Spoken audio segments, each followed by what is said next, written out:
আসসালামু আলাইকুম স্যার।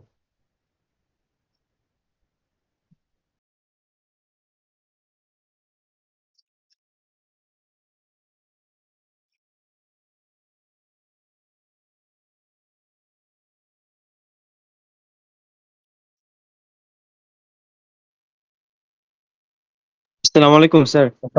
ওয়ালাইকুম আসসালাম। হ্যাঁ, স্যার কাইন্ডলি কি আমাকে তো একটু দেখো স্ক্রিনে একটু পার্টিসিপেন্ট স্যার আমাকে আমি পার্টিসিপেন্টস হচ্ছে জি স্যার কতজন? জি স্যার। স্যার আমরা 48 জন আছি স্যার। মাত্র এই কয়জন থাকলে হবে? আমি আমার পার্সোনাল লাইফের সময়কে মানে এখন তোমাদেরকে দিচ্ছি, আর তোমরা এখন আনা আসলে কিভাবে হবে?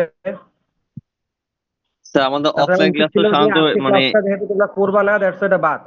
নিজে নিজে শিখে নিবা, কালকে থেকে ল্যাব নিজে নিজে করবা। এটাই তো উচিত ছিল আমার। স্যার আমাদের এত কিছু অফলাইন ক্লাস তো কনসিডার করার দরকার সাধারণত আছে আমার? স্যার আমাদের আমার তো এত অফলাইন কিছু ক্লাস কনসিডার করার দরকার নেই।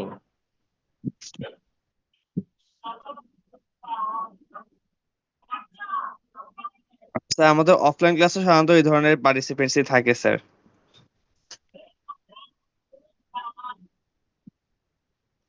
এই স্ক্রিনশট নাও, কারা কারা নাই স্ক্রিনশট নাও।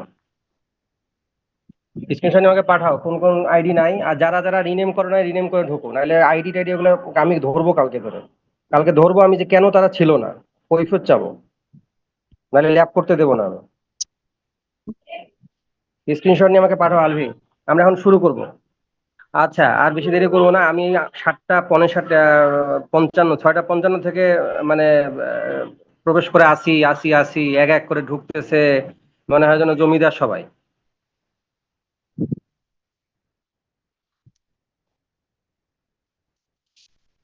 স্ক্রিনশট নাও, কারা কারা পার্টিসিপেন্ট স্ক্রিনশট নিয়ে আমাকে পাঠাও। আচ্ছা, আমরা আজকে যেটা পড়বো সেটা হলো ইলেকট্রনিক ডবি শেডিং মেকানিজম। আমরা জানি যে আমরা অলরেডি উইভিং ওয়ানে পড়ে এসেছি mechanical dobby shedding mechanism, negative hook and knife dobby shedding mechanism, বা T lever dobby shedding mechanism, বা single jack lever, double jack lever dobby shedding mechanism, cam dobby shedding mechanism.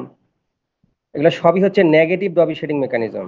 যেভাবে আমি বলি না কেন, যে নামেই নামকরণ করি না কেন, জ্যাক লিভারের নামানুসারে হয়তো বা double jack liver, single jack liver হতে পারে। টি লিভার ডবি যদি টি লিভার থাকে, যে লিভারের সাহায্যে আমরা নাইফকে মোশন দেই, তখন টি লিভার ডবি বলা হয়। বা যদি ওই টি লিভারের পরিবর্তে ক্যাম থাকে, ক্যামের সাহায্যে আপার নাইফ লোয়ার নাইফকে মুভ করাই, আপার নাইফ মুভ করলে, লোয়ার নাইফ মুভ করলে, লেফট ওয়ার্ড রাইট ওয়ার্ড, সেক্ষেত্রে হিল ফ্রেম আপওয়ার্ড ডিরেকশনে মুভ করে, ডাউনওয়ার্ড করার জন্য স্প্রিং থাকে। এই ধরনের মেকানিজমকে আমরা বলি ক্যাম ডবি শেডিং মেকানিজম। কিন্তু আমরা যে সকল ডবি শেডিং মেকানিজম অলরেডি পড়ে এসেছি সবগুলো হচ্ছে নেগেটিভ ডবি শেডিং মেকানিজম। কেন negative?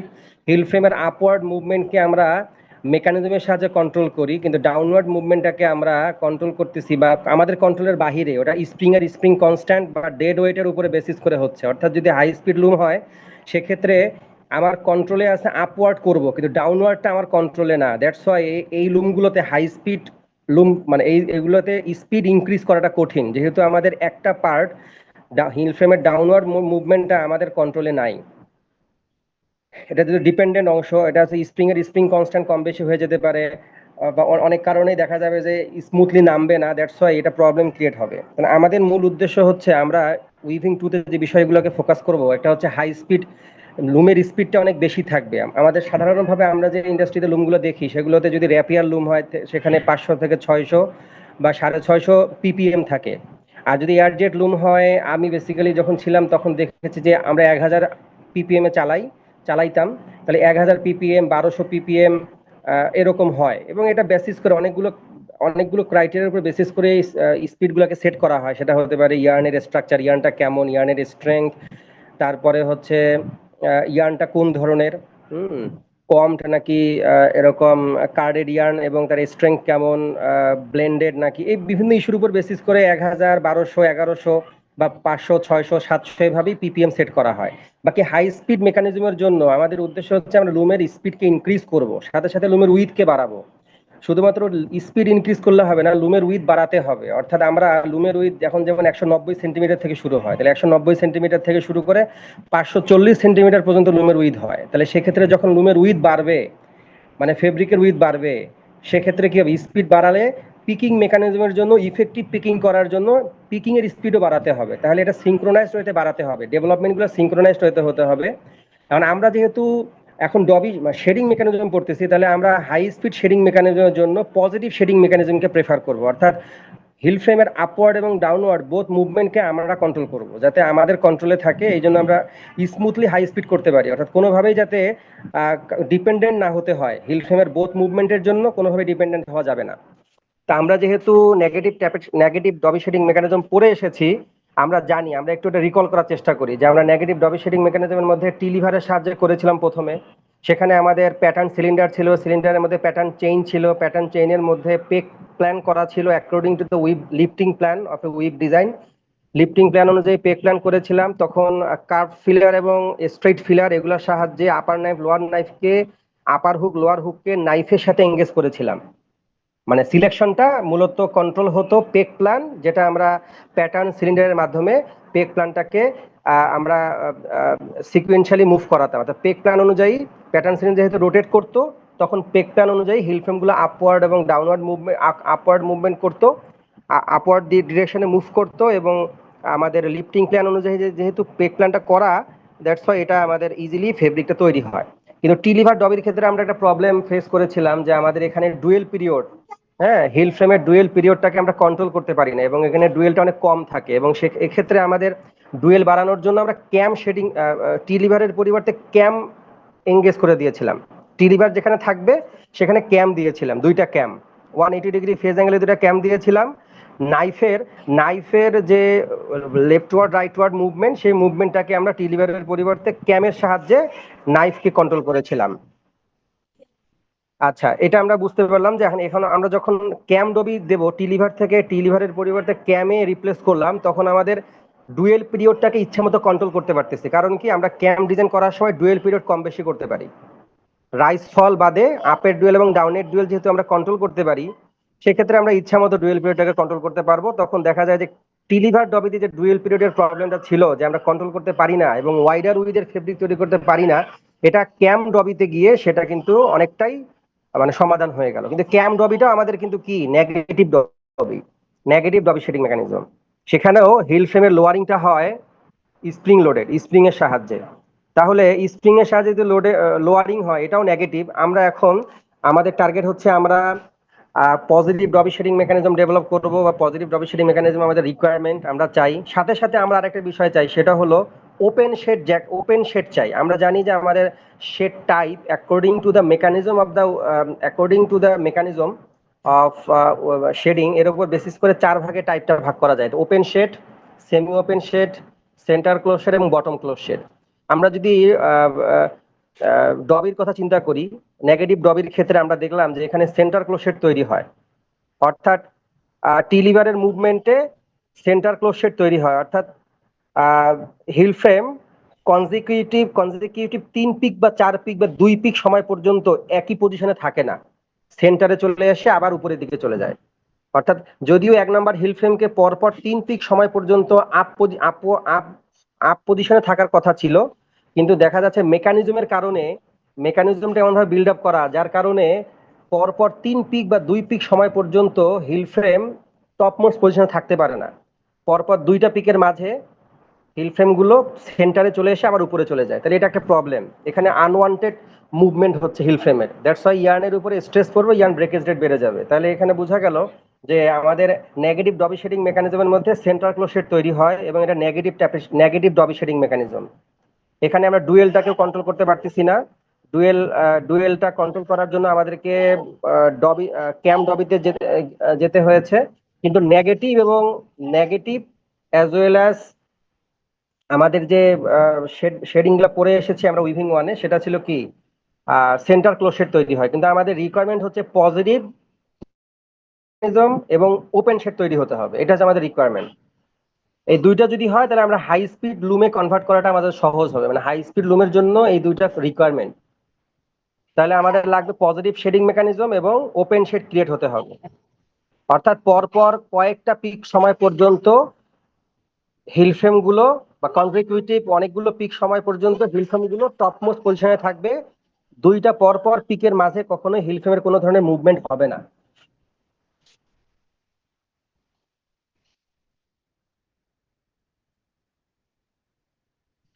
Top most position of the heald frame bottom most position of the heald frame.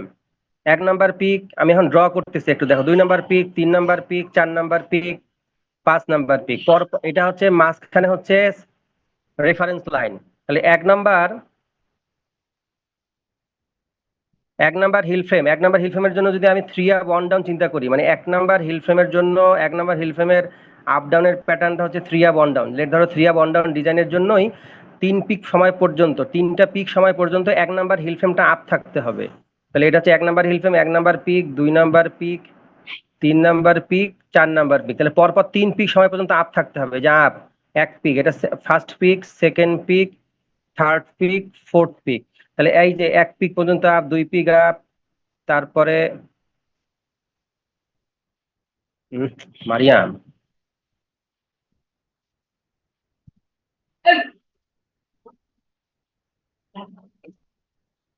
3 pick up, তারপর 4 নাম্বার পিকে গিয়ে ডাউন হয়ে গেল, এই যে ওপেন শেড।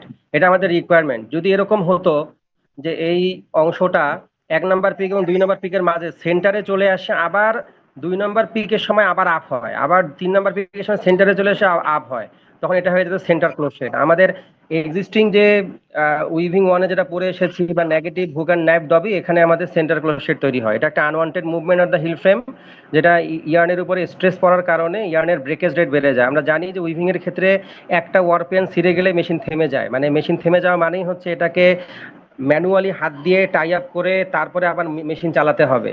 আর একজন উইভার যেহেতু ইন্ডাস্ট্রিতে মিনিমাম 4টা লুম চালায়, 8টা লুমও চালায়, একজন উইভার তাঁতি বা একজন ওয়ার্কার, সেক্ষেত্রে এক মেশিন যতবার ওয়ার্ক ব্রেক করবে তত মেশিনের ডাউন টাইম বেড়ে যাবে। মেশিন যখন বেশিক্ষণ আইডল থাকবে তখন মেশিনের মধ্যে ফল্ট ইনডিউস হবে, যেমন স্টার্টিং মার্ক বা বিভিন্ন ধরনের ফল্ট ইনডিউস হবে, মেশিনের মধ্যে ফল্টি ফেব্রিক তৈরি হবে, ফেব্রিক রিজেকশন বেড়ে যাবে, মেশিনের ডাউন টাইম যদি বেড়ে যায়, মেশিন থেমে থাকার সময় আইডল টাইম বেড়ে যায়, সেক্ষেত্রে প্রোডাক্টিভিটি কম হবে, প্রোডাক্টিভিটি কমে যাবে। আর আমাদের প্রত্যেকটা ইন্ডাস্ট্রি একটা টার্গেট নিয়ে চলে, অর্থাৎ আমার প্রত্যেক মান্থে দেখা যাবে যে 18 মনে করো 18 লাখ, 20 লাখ, 25 লাখ মিটার হচ্ছে ফেব্রিক প্রোডাকশন করতে হবে। বায়ারের যেহেতু লিড টাইমের একটা ব্যাপার আছে, বায়ার আমাদেরকে অর্ডার প্লেস করার পর একটা লিড টাইম দিয়ে দেয়।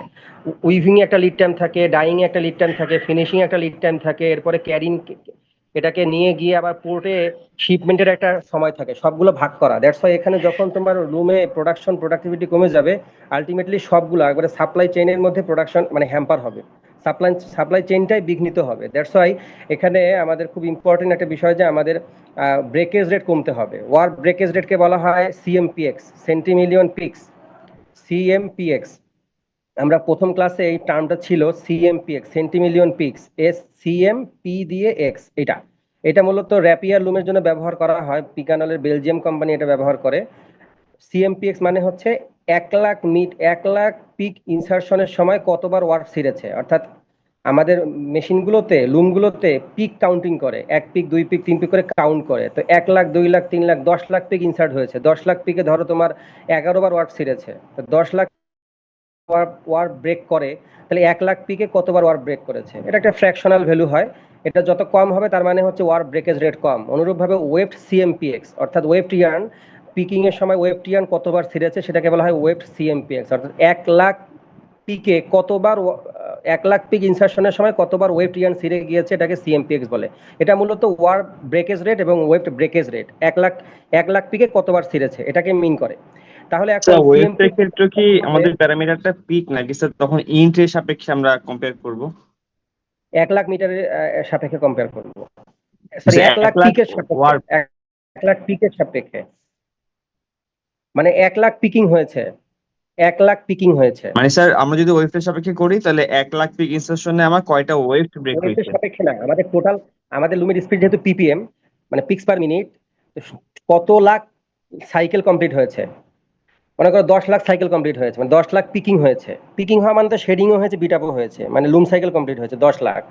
10 লাখ লুম সাইকেলের মধ্যে মনে করো তোমার 12 বার ওয়ারপিএন ছিঁড়ে গিয়েছে, 12 বার। তাহলে 10 লাখে যদি 12 বার ছিঁড়ে, তাহলে 1 লাখে কতবার ছিঁড়েছে, 1.2। তাহলে 1.2 হবে তোমার ওয়ার্প সিএমপিএক্স। ওয়ারপিএন যেহেতু 1 লাখে 10 লাখে 12 বার ছিঁড়েছে, তাহলে 1 লাখে 1.2 ছিঁড়েছে।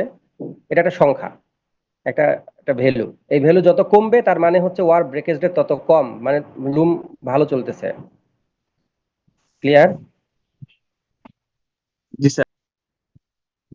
তাহলে আমরা অ্যাসপেক্টটা ধরতে পেরেছি যে আমরা এখন এই অ্যাসপেক্ট গুলো চিন্তা করলে যে আমরা কি কি চাই। আমরা চাই হচ্ছে ওপেন শেড তৈরি হবে, আমরা চাই পজিটিভ শেডিং মেকানিজম, অর্থাৎ হিল ফ্রেমের আপওয়ার্ড ডাউনওয়ার্ড বোথ মুভমেন্টকে আমরা নিজে কন্ট্রোল করতে চাই, মানে আমাদের কন্ট্রোলে থাকবে, মেশিনের মেকানিজমের মাধ্যমে কন্ট্রোল করতে চাই। তখন আমাদেরকে চিন্তা করতে হবে। এখন আমরা যেটা পড়বো সেটা মূলত পজিটিভ ডবি শেডিং মেকানিজম, এটাকে আমরা ইলেকট্রনিক ডবি শেডিং মেকানিজম বলি, বা ইলেকট্রনিক রোটারি ডবি শেডিং মেকানিজম বলি, বা যেভাবেই বলো না কেন মডার্ন ডবি শেডিং মেকানিজম। এখন ইলেকট্রনিক ডবি শেডিং মেকানিজম বলা হচ্ছে কেন, দেখো আমরা আগে এখানে একটু লক্ষ্য করি। আমরা ধীরে ধীরে এটা এক্সপ্লোর করবো এখন অল্প সময়ের মধ্যে। দেখো এখানে দেখো ডিফারেন্ট পার্টস অফ ইলেকট্রনিক ডবি, আমরা এটা দেখে অভ্যস্ত, আমরা জানি আমাদের পজিটিভ ট্যাপেড শেডিং মেকানিজমের ক্ষেত্রেও আমরা এইরকম একটা বক্স দেখেছিলাম, ওটাকে আমরা বলেছিলাম ক্যাম বক্স।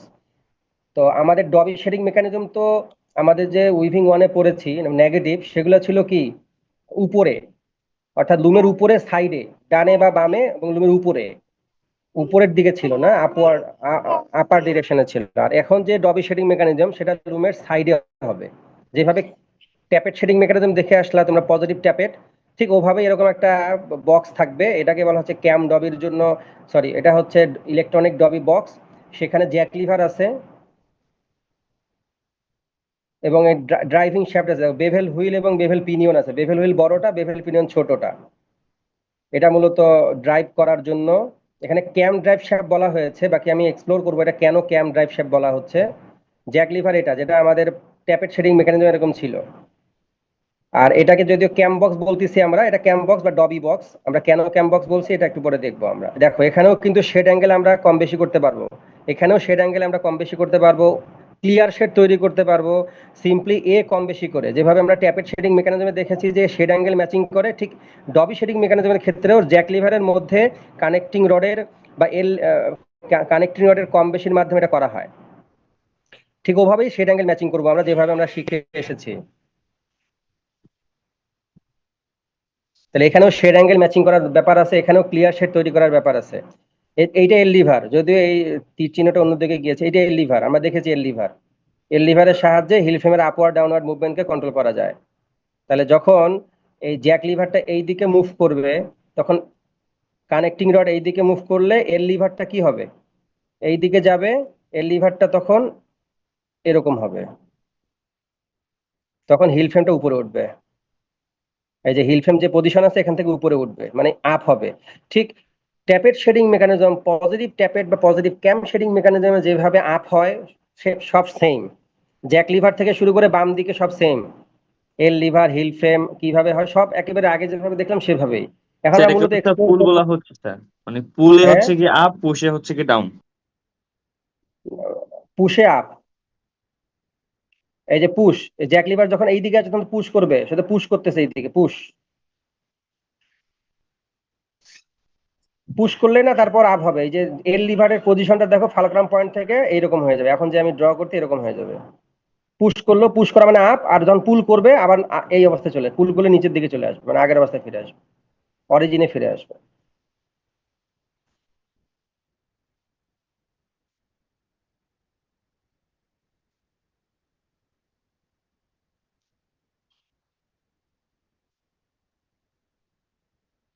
এখন আমরা বেশ কিছু শিখবো, মানে দেখবো যে কি কি হয়, কি কি জিনিস আছে এখানে।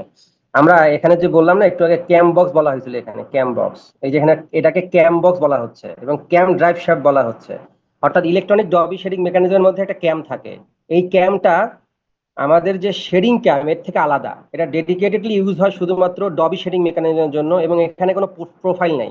এই ক্যামের কোনো প্রোফাইল নাই, এটার ক্রিয়া bond down, one up one down, এটা কোনো কিছু নাই, আমরা এই ক্যাম চেঞ্জও করতে পারবো না।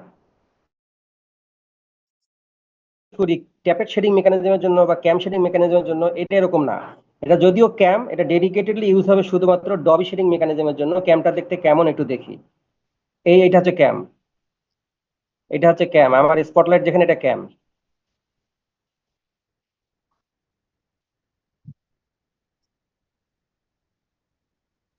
আর এটা হচ্ছে ড্রাইভ, এটাকে ড্রাইভ বলবো আমরা। এরকম একটা চাকতির মতো অংশকে ড্রাইভ বলবো, মাঝখানে তো এটা শ্যাফট লাগানো আছে, ড্রাইভের মাঝখানে শ্যাফট আছে, এই শ্যাফটটা আবার ড্রাইভের সাথে সাথে এই শ্যাফটটা থাকবে হচ্ছে ক্যামের এই যে দেখো একটা বোর আছে, দেখো ক্যামের মধ্যেও একটা বোর আছে, হোল আছে, এই হোলটা মূলত এখানে থাকবে। অর্থাৎ এইটা যেমন ক্যামের হোল, এটা আবার ড্রাইভের হোলও আছে, ড্রাইভের হোল ক্যামের হোল একই সেন্ট্রিক থাকবে, এবং এটা শ্যাফট, এই শ্যাফটের মধ্যে এগুলো মাউন্টিং করা থাকবে। তাহলে এটাকে আমরা ড্রাইভ বলতেছি। দেখো ড্রাইভের দুটো নচ আছে, 180 ডিগ্রি ফেজ অ্যাঙ্গেলে দুটো নচ আছে, দেখো এখানে একটা নচ, আমার স্পটলাইট এখন যেখানে নচ, আর একটা নচ এখানে আছে, দুইটা স্পটলাইট, এই যে দুইটা নচ আছে 180 ডিগ্রি ফেজ অ্যাঙ্গেলে, 180 ডিগ্রি ফেজ অ্যাঙ্গেলে দুইটা নচ আছে। এটাকে পল বলবো আমরা, PAWL পল। এই যে ড্রাইভ, এই পলটা মূলত থাকবে, এই পলটা মূলত থাকবে, এটা মূলত অংশ হচ্ছে ক্যামের অংশ, এই পলটা ক্যামের অংশ, ক্যামের মধ্যে পলটা সেট করা থাকবে। দেখো পলটা কেমনে সেট করা আছে, ড্রাইভটা আলাদা অংশ, দেখো পলটা সেট করা আছে ক্যামের মধ্যে স্প্রিং লোডের, এই যে স্প্রিং আছে এখানে, এবং পলের মধ্যে যে এই অংশটা আছে, এই যে অংশ, এই অংশটা দিয়ে দেখো এই অংশটা নচের সাথে, ড্রাইভের নচের সাথে এঙ্গেজ হতে পারে, ডিসএঙ্গেজ হতে পারে, দুইটা অপশন আছে, এঙ্গেজও হতে পারে, স্বাভাবিকভাবে এঙ্গেজ অবস্থায় থাকবে, আমরা চাইলে এটাকে ডিসএঙ্গেজ করতে পারবো। আবার বলি, আমাদের এটা হচ্ছে ক্যাম, এটা ক্যাম, এটা পল, পলটা মূলত ক্যামের একটা অংশ, ক্যামের সাথে লাগানো থাকে পলটা। আর ড্রাইভ, এটা ড্রাইভের মধ্যে একটা নচ থাকে, এখানে একটা নচ আছে, এখানে একটা নচ আছে, দুইটা নচ 180 ডিগ্রি ফেজ অ্যাঙ্গেলে আছে। এখন ক্যাম আলাদা একটা পার্ট, ড্রাইভ আলাদা একটা পার্ট, আলাদা পার্ট। এখন ক্যামের সাথে তো পল থাকে, তো ক্যামটা আমি এঙ্গেজ করব ড্রাইভের সাথে, আমি চাই যে ক্যামটা ড্রাইভের সাথে এঙ্গেজ হোক বা ডিসএঙ্গেজ হোক, এটা করার জন্য পল এখানে অ্যাসিস্ট করবে। পলটা এঙ্গেজ এঙ্গেজ করার জন্য পলের মধ্যে এরকম একটা অংশ থাকে, এটা দিয়ে ড্রাইভের নচের মধ্যে পলটা এঙ্গেজড অবস্থায় স্বাভাবিকভাবে থাকে, এঙ্গেজ থাকে সব সময়। এঙ্গেজ থাকা মানে কি, যখন ড্রাইভ ঘুরবে তখন ক্যামও ঘুরবে। এঙ্গেজ থাকা মানে হচ্ছে যখন ড্রাইভ রোটেট করবে তখন ক্যামও রোটেট করবে। যদি ডিসএনগেজ হয়, ড্রাইভ রোটেট করবে কিন্তু ক্যাম রোটেট করবে না, কারণ পলটা যেহেতু ডিসএনগেজ অবস্থায় আছে, ড্রাইভ রোটেট করলেও পলটা রোটেট করবে না, পলকে যেহেতু এঙ্গেজ অবস্থায় নাই, পলটা যেহেতু ডিসএনগেজ অবস্থায় থাকার কারণে ড্রাইভ রোটেট করবে, কিন্তু পল এঙ্গেজ না থাকার কারণে ক্যামটা রোটেট করবে না। তাহলে আমি এখানে পলের সাহায্যে ক্যামকে ড্রাইভের সাথে এঙ্গেজ করব অথবা ডিসএনগেজ করব। স্বাভাবিক অবস্থা হচ্ছে সবসময় এঙ্গেজ অবস্থায় থাকে, মানে সবসময় ড্রাইভ রোটেট করলে ক্যাম রোটেট করবে। আচ্ছা, ক্যাম বল যদি হচ্ছে কি ইংগেজ না থাকে তাহলে তো ড্রাইভ রোটেট করলেও ক্যাম তো রোটেট করবে না স্যার। করবে না, রাইট, ক্যাম রোটেট করবে না, কারণ এই পলটা, এই যে স্প্রিং লোডেড দিয়ে পলটা মূলত অংশই হচ্ছে কার, ক্যামের অংশ। সুতরাং যদি পলটা এঙ্গেজড হয় ক্যামের নচের ড্রাইভের নচের সাথে, তখন ড্রাইভ রোটেট করার সাথে সাথে ক্যামও রোটেট করবে। অর্থাৎ ড্রাইভ অলওয়েজ রোটেট করে, ক্যাম অলওয়েজ রোটেট করে না। ড্রাইভ অলওয়েজ রোটেট করে, ক্যাম অলওয়েজ রোটেট করে না। যখন শুধুমাত্র এঙ্গেজ থাকবে তখনই রোটেট করবে, ডিসএনগেজ অবস্থায় রোটেট করবে না। এই সিলেকশন দেব ইলেকট্রোম্যাগনেটিক্যালি, মানে এই সিলেকশনটাই আমরা দেব ইলেকট্রনিক্যালি। এখন এটা ইলেকট্রোম্যাগনেটিক্যালি দেবো, অর্থাৎ আমরা ইলেকট্রিসিটি পাস করলে একটা সলিনয়েডের মতো অংশ আছে, এটা এনার্জাইজড হবে, এনার্জাইজড হলে ইলেকট্রিসিটি ক্রিয়েট হবে, ম্যাগনেটিজম ক্রিয়েট হবে, আর তখনই এটা এঙ্গেজ বা ডিসএনগেজ হবে কিনা এটা আমরা অ্যাকর্ডিং টু আওয়ার ডিজায়ার আমরা কন্ট্রোল করতে পারবো। এই জন্য এটাকে বলা ইলেকট্রোম্যাগনেটিক ডবি শেডিং মেকানিজম, বা সংক্ষেপে বলা হয় ইলেকট্রনিক ডবি শেডিং মেকানিজম বা ই ডবি শেডিং মেকানিজম, ই ডবি, ই দিয়ে একটা হাইফেন দিয়ে ডবি বলে। অর্থাৎ এটাও মেকানিক্যালি কন্ট্রোল হয় সবকিছুই, শুধুমাত্র এঙ্গেজ বা ডিসএঙ্গেজ হওয়াটা, পল এঙ্গেজ বা ডিসএঙ্গেজ হওয়াটা হওয়াটা ইলেকট্রনিক্যালি কন্ট্রোল হয়, বাকি সবগুলো অংশই মেকানিক্যাল। এই জন্য এটাকে ইডবি বলা হয়। শুধুমাত্র সিলেকশন মেকানিজমটা ওই আমাদের যে ইয়া ছিল, পেক প্ল্যান ছিল, পেক প্ল্যানের পরিবর্তে এখানে শুধু ইলেকট্রনিক্যালি করা হয়, বাকি পুরোটাই সিস্টেমটাই মেকানিক্যালি কন্ট্রোল করা। আচ্ছা, এখানে আমি বললাম তাহলে এটা এটা ক্যাম, ক্যামের সাথে পল থাকে, এটা ড্রাইভ আলাদা পার্টস। আর ক্যাম এবং ড্রাইভের এঙ্গেজমেন্ট দেখানো হয়েছে, ড্রাইভ উইথ পল মানে ড্রাইভের সাথে পল এঙ্গেজ হয়েছে, পল এঙ্গেজ হওয়া মানে ক্যাম এঙ্গেজ হওয়া। আর ড্রাইভ যেহেতু অলওয়েজ রোটেট করে, পল এঙ্গেজ হলে ড্রাইভের সাথে পল এঙ্গেজ হলে ক্যামও এঙ্গেজ হবে, ক্যাম এঙ্গেজ হলে ক্যাম রোটেট করবে, ড্রাইভ রোটেট করলে ক্যামও রোটেট করবে। এতটুকু বোঝা গেছে?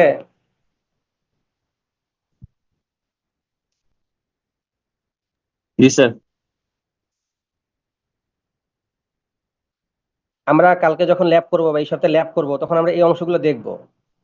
এইটা আমাদের আলাদাভাবে দেখানো হবে। এটা শ্যাফট বোর, মানে এই অংশটা জ্যাক লিভারের সাথে একটা বোর আছে, মানে এখানে জ্যাক লিভার গুলো মাউন্টিং করা আছে। এই যেটা আমরা এখান থেকে দেখানো হয়েছে জ্যাক লিভার, এটাকে বলবো আমরা। এই যে পল,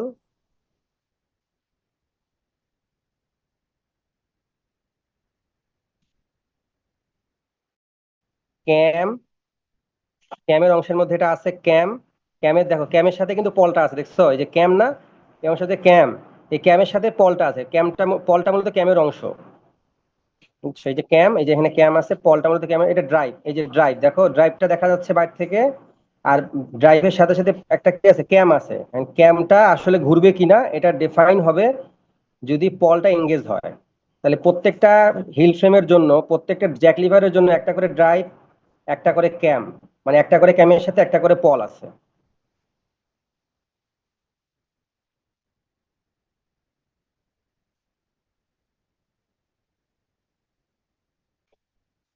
এতটুকু বোঝা গেছে না? এতটুকু? স্যার প্রতিটা হিল ফ্রেমে ইন্ডিভিজুয়াল ক্যাম, পল আর ড্রাইভ হ্যাঁ থাকবে। হ্যাঁ, একটা হিল ফ্রেমের জন্য একটা জ্যাক লিভার, একটা জ্যাক লিভারের সাথে একটা জ্যাক লিভার, একটা হিল ফ্রেমের জন্য একটা ড্রাইভ, একটা হিল ফ্রেমের জন্য একটা ক্যাম। এই ক্যামটা কিন্তু বললাম ডেডিকেটেডলি ইউজ হয় শুধু ডবির জন্য। এখানে কোনো ধরনের উইপ চেঞ্জ হলে যে চেঞ্জ হবে এরকম কোনো সুযোগ নেই, এটা আলাদা একটা ক্যাম, রাইট?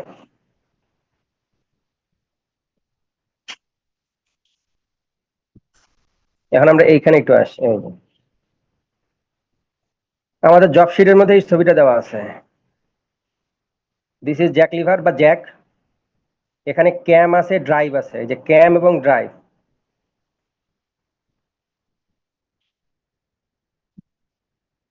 ক্যাম, ড্রাইভ, ক্যামটা যার মধ্যে মাউন্টিং করা আছে, ক্যামটা তো আলাদা একটা অংশ, কিন্তু ক্যামটা একটা জায়গার মধ্যে মাউন্টিং করা থাকবে, এটাকে বলা হয় কন্ট্রোলেবল ক্র্যাঙ্ক। এই যে অংশটা, এই যে অংশটা এখান থেকে শুরু করে এই পর্যন্ত পুরো অংশটা, এইটার মধ্যে ক্যামটা বিয়ারিং এর মতো অংশ দিয়ে আটকানো আছে। এই কন্ট্রোলেবল ক্র্যাঙ্কটা রোটেট করে না, কিন্তু লাগাই দেওয়া বিয়ারিং একটা সিস্টেম ডেভেলপ করার মাধ্যমে, মানে রোটেট, ক্যাম তো রোটেট করবে। আর ড্রাইভটা আলাদা পার্টস, ড্রাইভ আলাদা পার্ট। এই ড্রাইভটা যখনই ড্রাইভের সাথে ক্যাম এঙ্গেজ হবে তখন ক্যাম রোটেট করবে, এই। কিন্তু এটা হচ্ছে কন্ট্রোলেবল ক্র্যাঙ্ক, এইটা যেটা আমি এই যে আউটলাইন দিয়ে দিলাম, এটা কন্ট্রোলেবল ক্র্যাঙ্ক। এটার মধ্যে ক্যামটা মাউন্টিং করা থাকবে, যে ক্যাম, এটা হচ্ছে ক্যাম, আর তার উপরে ড্রাইভ দেখানো আছে।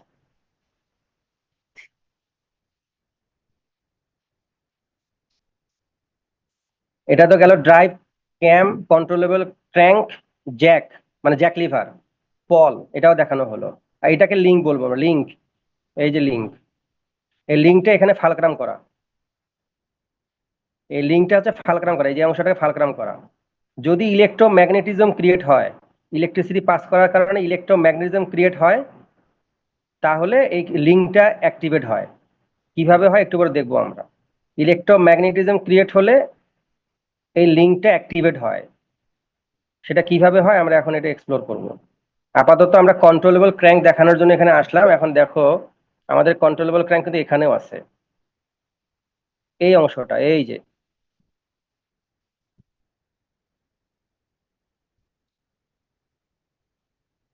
এইটা হচ্ছে মূলত কন্ট্রোলেবল ক্র্যাঙ্ক। এই কন্ট্রোলেবল ক্র্যাঙ্কের মধ্যে এই ক্যামটা মাউন্টিং করা, এই ক্যামটা, এই ক্যাম মাউন্টিং করা থাকবে।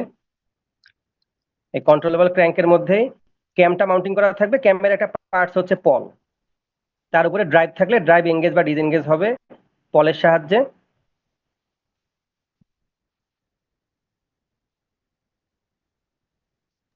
স্যার এক্সামের খাতায় আমরা এই বাম পাশের ফিগারটা আঁকবো স্যার। হ্যাঁ হ্যাঁ, বাম পাশের ফিগারটা দিয়ে আমি দেখাবো কি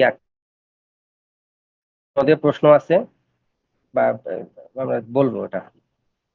এখন এই যে লিঙ্ক যেটা বলছিলাম, লিঙ্ক, লিঙ্ক একটু আগে যে বললাম লিঙ্ক, এই যে লিঙ্ক, এই যে এই লিঙ্কটা মূলত আমরা আমাদের মেশিনে যদি দেখি এরকম, এইটা হচ্ছে মূলত লিঙ্ক। লিঙ্কের মধ্যে একটা ফিঙ্গার আছে, এটা মূলত লিঙ্ক, এই যে ফালক্রাম পয়েন্ট। আর এটা মূলত ডবি সিলেক্টর, মানে ওই যে এইখানে ইলেকট্রোম্যাগনেটিজম ক্রিয়েট হলে এই জায়গাটা ম্যাগনেটাইজ, এই জায়গাটা হয়, অ্যাট্রাক্টেড হয়, এই অংশটা অ্যাট্রাক্টেড হয়। ম্যাগনেটিজম ক্রিয়েট হলে এই জায়গাটা যেহেতু ফেরোম্যাগনেটিক ম্যাটেরিয়াল দিয়ে তৈরি, দ্যাটস এটা অ্যাট্রাক্ট হয়। অ্যাট্রাক্ট হলে এই অংশটা সিলেক্ট করে। কিভাবে করে একটু পরে দেখবো, আগে নামগুলো দেখে নেই। এটা ডবি সিলেক্টর, এটা লিঙ্কের মধ্যে এটা এই অংশটাকে ফিঙ্গার বলতেছি, এটা ডবি স্প্রিং বলি আমরা। হুম।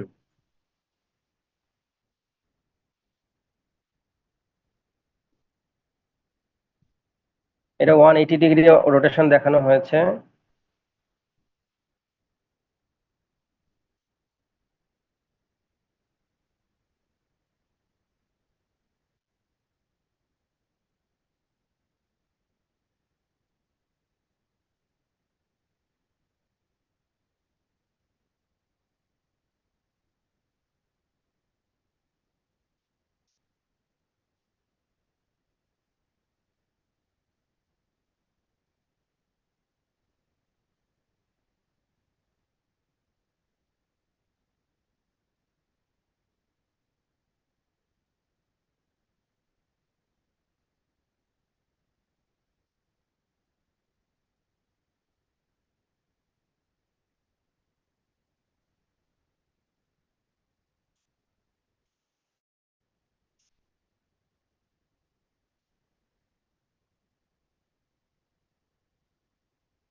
একটু লক্ষ্য করো, আমি এটা, এটা হচ্ছে কন্ট্রোলেবল ক্র্যাঙ্ক, দেখা যায় তো না? দেখা যায়। জি স্যার, দেখা যাচ্ছে। হ্যাঁ হ্যাঁ, একটু একটু রেসপন্স করতে হয়। এই যে কন্ট্রোলেবল ক্র্যাঙ্কে দেখো মাঝখানে এটা এরকম ফাঁকা। এখন ক্যামের মধ্যে যে অংশটা আছে, ক্যামটা এই যে কন্ট্রোলেবল ক্র্যাঙ্কের মধ্যে বেয়ারিং সিস্টেমে আটকানো আছে, সেটা আমরা কালকে দেখব। এই যে পল ক্যামের একটা অংশ, এরপরে উপরে ড্রাইভ থাকবে। কন্ট্রোলেবল ক্র্যাঙ্কের সাথে এই যে জ্যাক লিভার, এটা হচ্ছে জ্যাক লিভারের বোর, যেটা আমরা জ্যাক লিভারটা আলটিমেটলি মাউন্টিং করা থাকে। কন্ট্রোলেবল ক্র্যাঙ্কটা মূলত কি করবে, যদি কন্ট্রোলেবল ক্র্যাঙ্ক ডান দিকে এই দিকে মুভ করে, পুশ করে, তাহলে জ্যাক লিভারটা দেখো এখানে যেহেতু এটা ফিক্সড, জ্যাক লিভারটা এই দিকে মুভ করবে, মানে এইরকম হয়ে যাবে, মানে পুশ ক্রিয়েট হবে, মানে আপ হবে। কন্ট্রোলেবল ক্র্যাঙ্ক যখন এরকম এই ডিরেকশনে, ডান ডিরেকশনে মুভ করবে, অর্থাৎ কন্ট্রোলেবল ক্র্যাঙ্কের সাহায্যে যখন পুশ ক্রিয়েট হবে, তখন জ্যাক লিভারটা এখানে যেহেতু ফালক্রাম করা, দ্যাটস জ্যাক লিভারটা এরকম করে ডানে কি করবে, মুভ করবে। মুভ করলেই, যেহেতু ডানে পুশ ক্রিয়েট হয়েছে, দ্যাটস ওয়াই কানেক্টরের সাহায্যে জ্যাক লিভার, এর লিভারের সাহায্যে হিল ফ্রেম আপ হবে।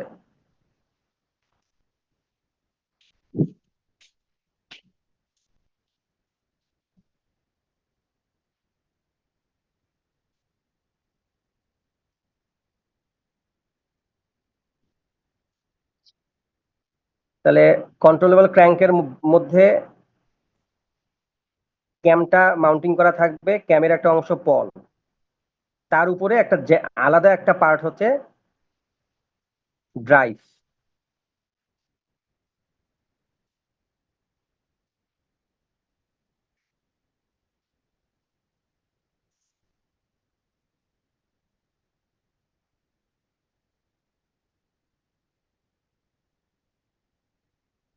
একটু লক্ষ্য করো।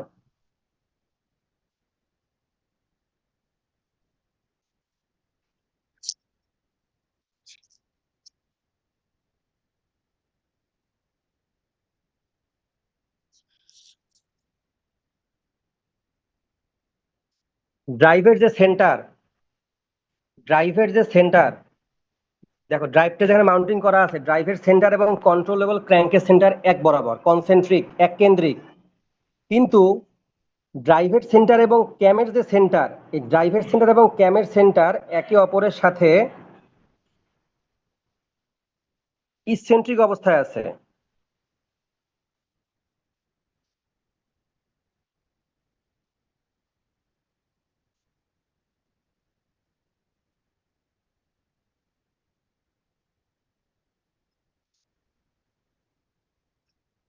এই যে এখানে লক্ষ্য করো, এই যে ক্যামটা,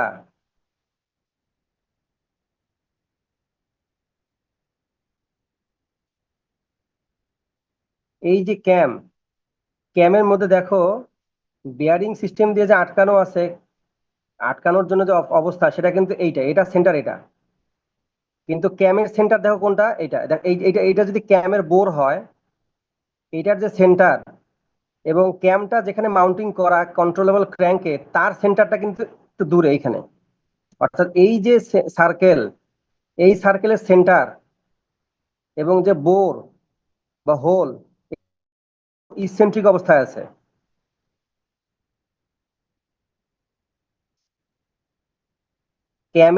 ক্যামটা যেখানে মাউন্টিং করা কন্ট্রোলেবল ক্র্যাঙ্কে, তো ক্যামটা মাউন্টিং করা থাকবে। কন্ট্রোলেবল ক্র্যাঙ্কের মাউন্টিং করার সময় কন্ট্রোলেবল ক্র্যাঙ্কের যে সেন্টার সেটা এইটা, মানে সার্কেল, তার সেন্টারটা এইখানে। ঠিক এই যে সার্কেলটা সারাউন্ডিংস যে সার্কেলটা আছে, সার্কেলটা হচ্ছে এইটা সেন্টার। কিন্তু এর যে সেন্টার কন্ট্রোলেবল ক্র্যাঙ্কের সাথে যে ক্যাম মাউন্টিং করা থাকবে, তার যে সেন্টার আর ক্যামের মধ্যে যে বোর আছে, বোরের সেন্টারটা কিন্তু ইসেন্ট্রিক অবস্থায় আছে, মানে এক কেন্দ্রিক না, একটু দূরে দূরে আছে। এখানে একটা সেন্টার, এখানে একটা সেন্টার।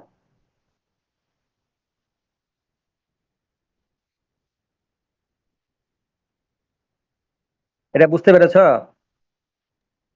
কন্ট্রোলেবল ক্র্যাঙ্কে যে ক্যাম আর বোর্ড থাকে, তাদের সেন্টারটা ইসেন্ট্রিক, মানে এর সাথে না আলাদা আলাদা থাকে স্যার। হ্যাঁ, আলাদা আলাদা। এই যে একটা সার্কেল, এর যে সেন্টার আর এই যে একটা সার্কেল, এর সেন্টার আলাদা না? এর সেন্টার তো এখানে আর এর সেন্টার এখানে। জি স্যার। হ্যাঁ। স্যার বোর্ড কোনটা স্যার? বোর বলতে স্যার যেখানে দুইটা। Hole hole hole hole, sir এই যে দুইটা এটা বোর্ড ছোটটা ছোটটা ছোট, আলাদা। যে দেখো আঙ্গুল দেখা যাচ্ছে, তো আঙ্গুল দেখা যাচ্ছে, এটা বোর। এই যে আঙ্গুল হাত দিয়ে ধরছে না, এই যে আঙ্গুল দেখো দেখা যাচ্ছে, এটা বোর, তো এটা ফাঁকা জায়গা, এটা ফাঁকা জায়গা। স্যার দুইটার আলাদা। হ্যাঁ, দুইটা সেন্টার তো আলাদা। এই যে এইটা যদি এরকম হয়, এটা তো এই সার্কেল, এই সার্কেল যেটা বোর বলতেছি, বোরের সেন্টার এটা। আর এই যে সার্কেল যেটা সাইডে ছিল, তার সেন্টার তো এটা। দুইটার মধ্যে কনসেন্ট্রিক না ইসেন্ট্রিক? ইসেন্ট্রিক। সেন্টার দুইটা সেটা আলাদা, তো একই সেন্টারে লাগানো থাকলে তখন কনসেন্ট্রিক বলা যায়, এক কেন্দ্রিক বলা যায়। এখন তো এক কেন্দ্রিক না, আলাদা আলাদা সেন্টার।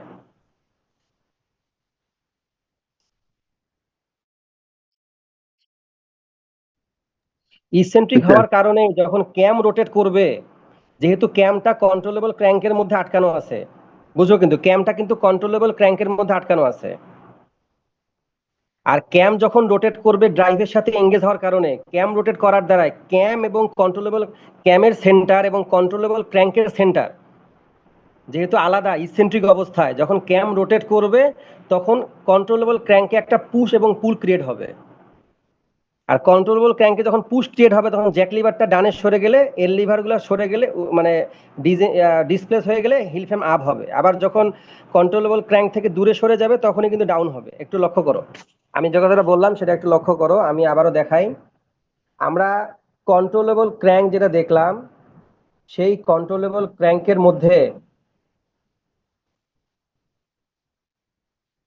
ভয় পাওয়ার কিছু নেই। তোমরা আবার তো প্র্যাকটিক্যালি করবা, আর একবারে ক্লিয়ার হয়ে যাবে। আপাতত এতটুকু বুঝলে হবে। এইটার কন্ট্রোলেবল ক্র্যাঙ্ক, এর যে সেন্টার,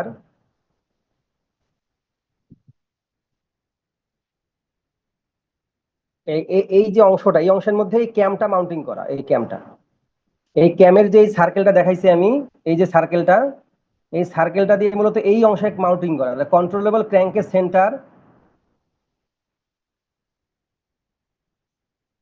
আর এই যে ক্যামের যে বোর আছে, এই অংশের সেন্টারটা আলাদা।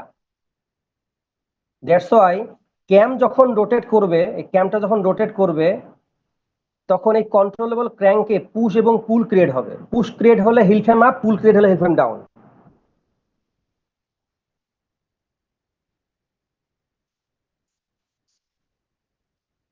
যেহেতু ক্যামটা মাউন্টিং করা থাকে কন্ট্রোলেবল ক্র্যাঙ্কে।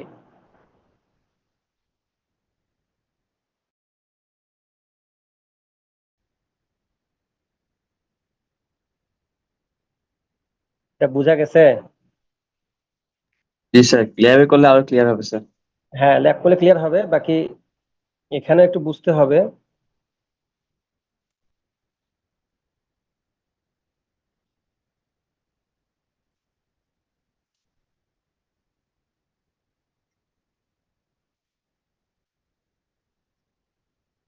তাহলে এখানে যদি দেখি আমরা এই যে কন্ট্রোলেবল ক্র্যাঙ্কের মধ্যে ক্যামটা মাউন্টিং করা, কন্ট্রোলেবল ক্র্যাঙ্কের মধ্যে ক্যামটা মাউন্টিং করা আছে, ক্যামের যে সেন্টার এবং কন্ট্রোলেবল ক্র্যাঙ্কের যে সেন্টার এবং ক্যামের সেন্টারটা একটা অপরের সাথে ইসেন্ট্রিক অবস্থায় আছে।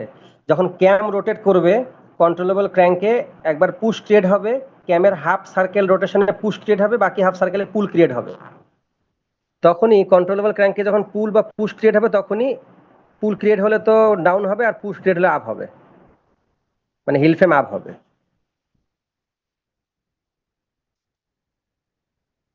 স্যার যে ফিগারে যে জ্যাক লিভারটা, এটা তো স্যার পুশ অবস্থায় আছে না স্যার, ক্যাম বক্সে? এইটা পুশ অবস্থায় আছে ক্যাম বক্সে। হ্যাঁ, এটা পুশ অবস্থায় আছে। এই যে এটা হচ্ছে মানে হিল ফ্রেম আপ অবস্থায় আছে, এই যে একটু সরে গেছে, এটা এইদিকে যাওয়া মানেই হচ্ছে এই যে এটা একটু স্বাভাবিক থেকে এইদিকে সরে আসছে না, নিচের দিকে আসছে না, মানে পুশ অবস্থায় আছে। পুশ মানে হচ্ছে হিল ফ্রেম আপ, আর পুল মানে হিল ফ্রেম ডাউন। পুল মানে আগের অবস্থায় ফিরে আসবে।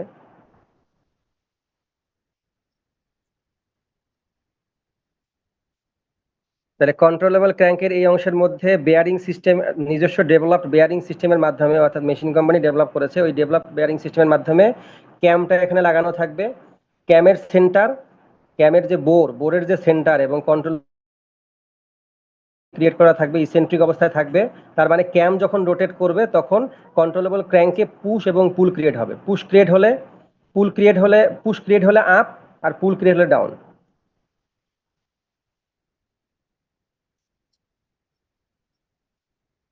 এখানে এটাই দেখানোর চেষ্টা করা হয়েছে যে যে ঘুরতেছে, এই যে মানে একটা ইসেন্ট্রিসিটি ক্রিয়েট হয়েছে, মানে দেখো দুইটার মধ্যবর্তী সেন্টারের মধ্যে একটা ডিসপ্লেস দেখা যাচ্ছে, যার কারণে কি হবে, ক্যাম যখন রোটেট করবে তখন পুশ এবং পুল দুইটাই ক্রিয়েট হবে।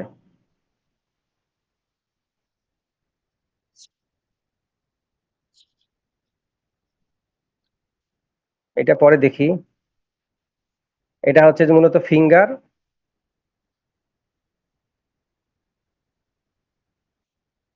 এই যে এটা দেখো, এইটা একটু দেখতে হবে। দেখো তো এই ফিঙ্গারটা, এই যে ফিঙ্গার, এটা তো লিঙ্কটা এখানে ফালক্রাম করা। এই ফিঙ্গারটা যদি এই অংশের মধ্যে, এই পলের এই অংশের মধ্যে পুশ করে, মানে পুশ করে, যেহেতু পলটা এখানে ফালক্রাম করা, পলটা এখানে এঙ্গেজ করা, ফালক্রাম করা, তাহলে কি হবে, তখন ক্যামটা ড্রাইভ থেকে ডিসএনগেজ হয়ে যাবে।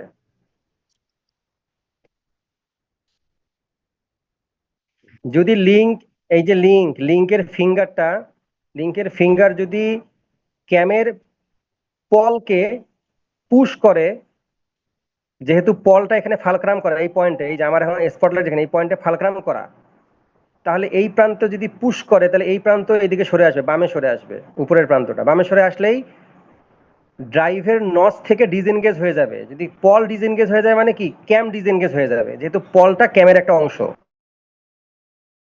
ক্যাম ডিসএনগেজ হয়ে গেল, ড্রাইভ রোটেট করলেও ক্যাম আর রোটেট করবে না। আর ক্যাম রোটেট না করলে তো পুশপুল কিছুই ক্রিয়েট হবে না। পুশপুল ক্রিয়েট না হলেও তো হিল ফ্রেম যে অবস্থায় আছে সে অবস্থায় থাকবে। অর্থাৎ হিল ফ্রেম যদি ওই রেসপেক্টিভ হিল ফ্রেম, যে হিল ফ্রেমটা জ্যাক লিভার দ্বারা কন্ট্রোল হচ্ছে, সেটা যদি ডাউন পজিশনে থাকে তো কনজিকিউটিভ কয়েক পিক সময় পর্যন্ত ডাউন থাকবে। আপ পজিশনে থাকলে কনজিকিউটিভ কয়েক পিক সময় পর্যন্ত আপ থাকবে, যেহেতু এখানে ক্যামটা ডিসএনগেজ হয়ে গিয়েছে ড্রাইভ থেকে। আমাদের যে উদ্দেশ্য ওপেন শেড ক্রিয়েট করা, অর্থাৎ পরপর 2 pick, 3 pick, 4 pick, 5 pick according to the lifting plan of a weave design আমরা একটা হিল ফ্রেমকে আপ রাখতে চাই, কোনো ধরনের আননেসেসারি মুভমেন্ট ক্রিয়েট করতে চাই না, তার মানে ওপেন শেড ক্রিয়েট করতে চাই। একটু এর আগ পর্যন্ত দেখলাম যে আমরা হিল ফ্রেমের both movement, upward downward both মুভমেন্টকে কন্ট্রোলেবল ক্র্যাঙ্কের সাহায্যে পুশ পুলের মাধ্যমে কন্ট্রোল করতে পারতেছি, মানে পজিটিভ ডবল শেডিং মেকানিজম। এর আগ পর্যন্ত যা পড়ালাম, এখন আমরা দেখবো যে consecutive 2 pick, 3 pick, 4 pick, 5 pick সময় পর্যন্ত হিল ফ্রেমকে যে পজিশনে রাখছিলাম, ডাউন বা ডাউন, আপ বা আপ, যে পজিশনে ছিল ওই পজিশনে রাখতে চাই, কোনো ধরনের আননেসেসারি মুভমেন্ট ক্রিয়েট করতে চাই না। সেক্ষেত্রে আমাকে এখন এখন এখন ক্রিয়েট হবে, কিভাবে হবে দেখো। এই যে লিঙ্কের ফিঙ্গারটা যখন পলকে প্রেস করবে, পলের নিচের প্রান্তে প্রেস করবে, এই অংশের মধ্যে প্রেস করবে, তখন পল যেহেতু ফালক্রাম করা, পলের আপার প্রান্তটা বাম দিকে সরে আসবে বা উপরের দিকে সরে যাওয়ার কারণে ডিসএনগেজ হয়ে যাবে। ক্যামটা মূলত পলের সাহায্যে যেহেতু এঙ্গেজ অবস্থায় ছিল, এখন ক্যাম ডিসএনগেজ হয়ে যাবে ড্রাইভ থেকে। তো ড্রাইভ রোটেট করবে কিন্তু ক্যাম রোটেট করবে না, আর ক্যাম রোটেট না করলে তো হিল ফ্রেমের যে অবস্থায় ছিল সেই অবস্থায় থাকবে, ডাউন থাকলে ডাউন, আপ থাকলে আপ। এখন ক্যামের যেহেতু দুইটা নজ আছে, ক্যামের ফুল একবার রোটেশনে, ড্রাইভের দুইটা নজ আছে, ড্রাইভের ফুল একবার রোটেশনে দুইটা লুম সাইকেল কমপ্লিট হয়। যেহেতু ড্রাইভে দুইটা নচ আছে, হাফ হাফ রোটেশনে, ড্রাইভের হাফ রোটেশনে এক লুম সাইকেল, মানে একটা লুম সাইকেল কমপ্লিট হয়, মানে একবার শেডিং পিক বিট আপ হয়। বাকি হাফ রোটেশনে, বাকি অর্ধেক রোটেশনে আর একটা লুম সাইকেল কমপ্লিট হয়। মানে ওয়ান আপ ওয়ান ডাউন প্যাটার্নের মতো করে তৈরি করা। ড্রাইভ যেহেতু রোটেট করলে ওয়ান আপ ওয়ান ডাউনের মতো তৈরি হয়, আপ ডাউন 180 ডিগ্রি ফেজ অ্যাঙ্গেলে আছে।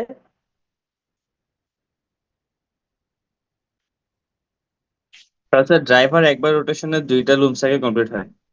হ্যাঁ, এখন লক্ষ্য করো, আমি একটু বলি। ধরো আমি এখন এখন এই যে অবস্থাটা, এই অবস্থাটা হচ্ছে হিল ফ্রেম আপ অবস্থায় আছে। কারণ কি, এই অংশটা আছে, যে এই অংশটা উপরের যে অংশটা, এই উপরের অংশটা যদি উপরে এই দিকে থাকে তাহলে হিল ফ্রেম আপ, মাথায় রাখো। এই অংশটা, এই বর্ধিত অংশটা, ক্যামের বর্ধিত অংশটা যদি এই বরাবর থাকে, তখন আমরা ধরে নেব আপ, ধরে নেব না, আসলে আপ হবে, আপ হয়েছে। আচ্ছা, আপ অবস্থায় আছে। এখন আমি আপ অবস্থায় 2 পিক সময় পর্যন্ত আমি হিল ফ্রেমকে আপ রাখতে চাই, বা 3 পিক সময় পর্যন্ত, 3 পিক পর্যন্ত হিল ফ্রেমকে আপ রাখতে চাই, তাহলে কি করতে হবে? আমাকে কি করতে হবে? এখানে ফিঙ্গার দিয়ে পুশ করতে হবে, পুশ করে ডিসএনগেজ করতে হবে। অলরেডি 1 পিক আপ আছে, দেখো 1 পিক আপ আছে। এখন যদি যে অবস্থায় ইয়াটা আছে, এই কি বলে এটাকে, ড্রাইভ, তাহলে এই অবস্থা থেকে যদি এই বরাবর রোটেট করে, ক্লকওয়াইজ রোটেট করে, তাহলে এই অবস্থা থেকে শুরু করে এই অবস্থায় যখন আসবে, তখন আরো 1 পিক পর্যন্ত আপ থাকবে, হিল ফ্রেম আর নড়বে না। 2 পিক পর্যন্ত আপ, আগে থেকে 1 পিক আপ আছে, এখন 1 পিক আপ। আমি আরো এক্সট্রা 2 পিক আপ রাখতে চাই, যেহেতু ওপেন শেড ক্রিয়েট করব। তাহলে এখন এই এই যে নচ পজিশনটা, এই উপরের নচ পজিশনটা ঘুরে এই বরাবর আসবে 180 ডিগ্রি ঘুরে। তখন পর্যন্ত যেহেতু ডিসএনগেজ অবস্থায় আছে, ড্রাইভ রোটেট করে এই 0 ডিগ্রি থেকে 180 ডিগ্রিতে আসছে, তখন পর্যন্ত হিল ফ্রেম আপই আছে, যেহেতু এইটা আপ পজিশন, এখন আপ পজিশনে আছে। 1 পিক, সেকেন্ড পিক পর্যন্ত আপ। আবার কি করবে, এই নচটা, এটা তো আসলে এই উপরের নচ ছিল, এই নচটা ঘুরে আবার আগের অবস্থায় যাবে, আরো 1 পিক পর্যন্ত আপ। 3 পিক পর্যন্ত আপ থাকলো, এখন পর্যন্ত হিল ফ্রেম কি হয়নি, কোনো মুভ করে নাই। যখনই এই পজিশনে 3 পিক পরে গিয়ে এখানে এসে আবার যদি এঙ্গেজ হয়, 3 পিক আপ হয়েছে, 3 পিক আপ হওয়ার পরে যদি এখানে এঙ্গেজ হয়, তাহলে ড্রাইভের সাথে ক্যাম এঙ্গেজ হয়ে যাবে। ড্রাইভ যখন রোটেট করে এখানে আসবে, তখন এই যে ক্যাম আছে, ক্যামটা রোটেট করে এইখানে আসবে, এই অংশটা এই দিকে আসবে। তখন কি হবে, পুল ক্রিয়েট হবে, তখন এটা এই দিকে চলে আসবে, 3 আপ 1 ডাউন। স্যার, একটা কথা জানার ছিল। হুম। আর কে আমার ড্রাইভের কি মুভমেন্ট আলাদা আলাদা, মানে ওই যে যখন দুটা পর পর আপ থাকবে তখন শুধুমাত্র ক্যামটা ফিক্স থাকবে কিন্তু ড্রাইভটা মুভ করবে, এরকম কিছু? ক্যাম ফিক্স বলতে, ক্যামটা আমরা ডিসএনগেজ করে দেবো ড্রাইভ থেকে। যেহেতু পলের সাহায্যে ড্রাইভের সাথে ক্যামকে এঙ্গেজ করা যায়, ডিসএনগেজ করা যায়, আর পল হচ্ছে ক্যামের একটা অংশ। তোমার তাহলে কথা যখন ঠিক আছে। ডিসএঙ্গেজ করবো তখন শুধু ড্রাইভটাই মুভ করবে কিন্তু ড্রাইভ ক্যামটা ওই ঘুরবে কিন্তু অবস্থায় ক্যাম থাকবে, ঘুরবে এরকম? না, রাইট রাইট রাইট, ক্যাম ওই অবস্থা থাকবে। এখন যে অবস্থা সেটা আপ অবস্থা, তাহলে আমি আপ অবস্থায় কয়েক পিক পর্যন্ত সময় পর্যন্ত আপ রাখতেই চাই। আননেসেসারি মুভমেন্ট আমরা হিল ফ্রেমের মধ্যে ক্রিয়েট করতে চাই না। সেক্ষেত্রে এখন যে কন্ডিশনটা এখানে দেখা যাচ্ছে, আমি আবার রিপিট করতেছি, এখন যে কন্ডিশনটা দেখা যাচ্ছে, এখন কি হিল ফ্রেম আপ অবস্থায় আছে। কারণ কি, আমি বলছি ক্যামের এই অংশটা যদি এই দিকে থাকে, জ্যাক লিভারের দিকে থাকে, তখন আমরা বলবো যে আপ আছে, হিল ফ্রেম আপ। কারণ হিল ফ্রেম আপ আছে, আমি চাই 3 পিক সময় পর্যন্ত হিল ফ্রেম আপ রাখতে চাই, 3 পিক। ধরো 3 আপ 1 ডাউন করবো, 3 আপ 1 ডাউন করবে। এটা 1 নাম্বার হিল ফ্রেম, এটা 1 নাম্বার হিল ফ্রেম, এটা 1 number pick, 2 number pick, 3 number pick, 4 number pick. আমরা 3 পিক পর্যন্ত আপ করতে চাই, অলরেডি 1 পিক আপ আছে, এইটা অলরেডি ডান। আমি আরো এক্সট্রা 2 পিক পর্যন্ত আপ করতে চাই, তাহলে এখন এখন কি করব আমরা, এখন করণীয়টা কি? এই অংশটা এখানে আছে, আমি এখানেই রাখবো এখানে, কারণ আপ তো পরপর 3 পিক কল, যেটা দিয়ে আমরা জি। ড্রাইভের সাথে ক্যামকে এঙ্গেজ করি বা ডিসএঙ্গেজ করি। আর স্বাভাবিকভাবে এঙ্গেজ অবস্থায় থাকে, এঙ্গেজ থাকলে তো ড্রাইভ রোটেট করলে ক্যামও রোটেট করবে। এখন তো আমি ক্যাম রোটেট করাতে চাচ্ছি না, তাহলে কি করতে হবে, আমাকে ফিঙ্গার দিয়ে পলের নিচের দিকে এই অংশের মধ্যে প্রেস করতে হবে। প্রেস করলে ফালক্রাম পয়েন্টের মাধ্যমে এই যে পলের এই অংশটা ডিসএনগেজ করে দিবে, কার সাথে? ড্রাইভ থেকে ডিসএনগেজ হয়ে যাবে। ড্রাইভ তো রোটেট করবে। এখন আমি ড্রাইভ রোটেট করাচ্ছি, ডিসএনগেজ করায়।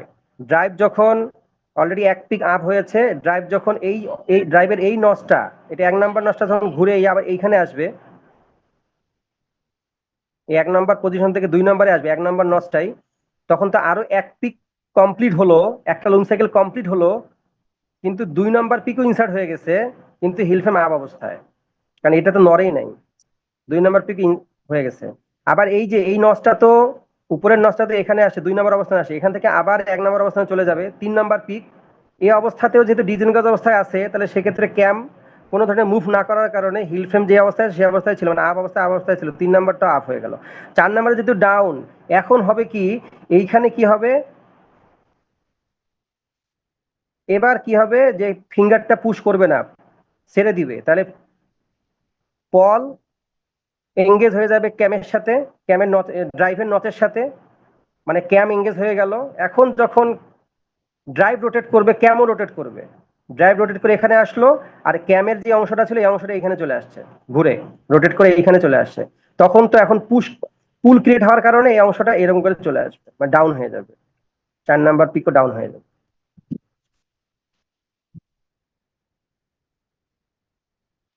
তা বলটাও কি রোটেট করবে নাকি ও যে জায়গাটায় আছে ওই জায়গাটায় ফিক্স ফিক্স?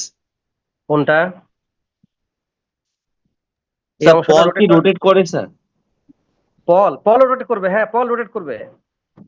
কিন্তু স্যার এখানে তো দেখতে পাচ্ছি বল একটা পয়েন্টে ফালকাম করা, ফালকাম করলে স্যার ওখানে ফিক্স থাকার কথা না ওটা? না, ফালক্রাম তো ক্যামের সাথে ফালক্রাম করা, মানে ক্যামের একটা অংশের মধ্যে ফালক্রাম করা,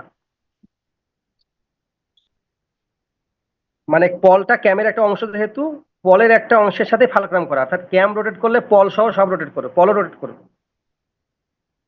লিঙ্কও কি রোটেট করতে পারে নাকি স্যার? লিঙ্ক ফিক্স না, ফিক্স লিঙ্ক রোটেট থাকে? করবে না, লিঙ্ক এখানে, লিঙ্ক এখানে, লিঙ্ক এবং এই সিলেক্টরটা এখানে থাকবে, এই পজিশনে থাকবে, জাস্ট একটু মুভ করবে, সিলেক্টরটা একটু মুভ করবে এইদিকে। এই যে এটা হচ্ছে ম্যাগনেট, এটা ইলেকট্রোম্যাগনেট, এখানে ইলেকট্রোম্যাগনেটিজম ক্রিয়েট হবে, ম্যাগনেটিজম, ইলেকট্রিসিটি গেলে ম্যাগনেটিজম ক্রিয়েট হবে।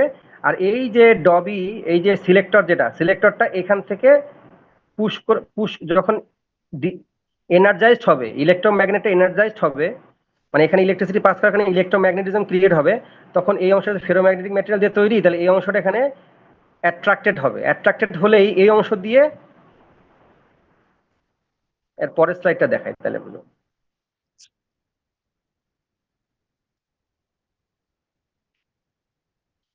লিঙ্কের জায়গায় ফিক্স থাকবে, লিঙ্কের এটা হচ্ছে ফালক্রাম পয়েন্ট, এটা হচ্ছে সিলেক্টর,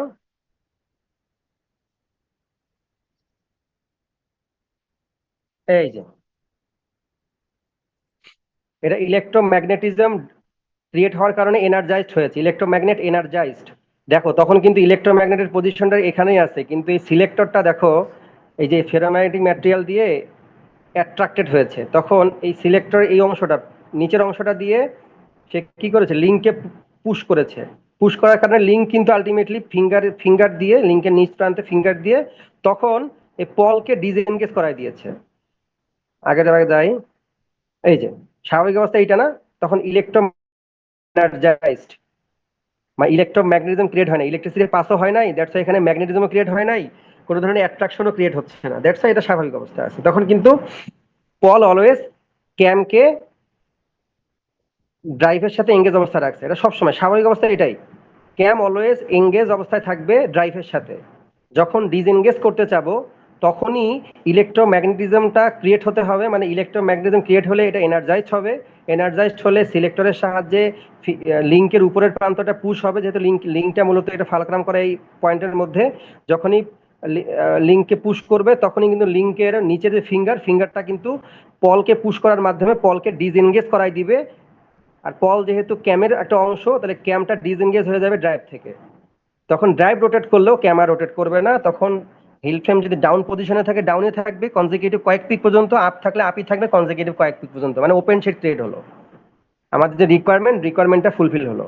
একটা হচ্ছে পজিটিভ ডবি শেডিং মেকানিজম, অর্থাৎ হিল ফ্রেমের বোথ মুভমেন্টকে মেকানিক্যালি বা আমাদের কন্ট্রোলে থাকবে, আর একটা হচ্ছে ওপেন শেড ক্রিয়েট হলো, দুইটা রিকোয়ারমেন্ট ফুলফিল হলো।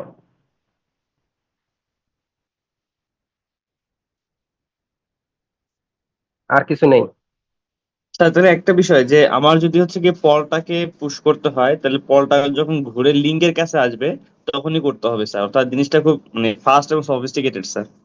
এটা ফাস্টই হবে, ওই সিস্টেমগুলো ওভাবেই করা, হাই স্পিড লুমের জন্য এটা ছাড়া উপায় নেই তো, ওভাবেই তৈরি করা, অনেক ফাস্ট হবে এটা।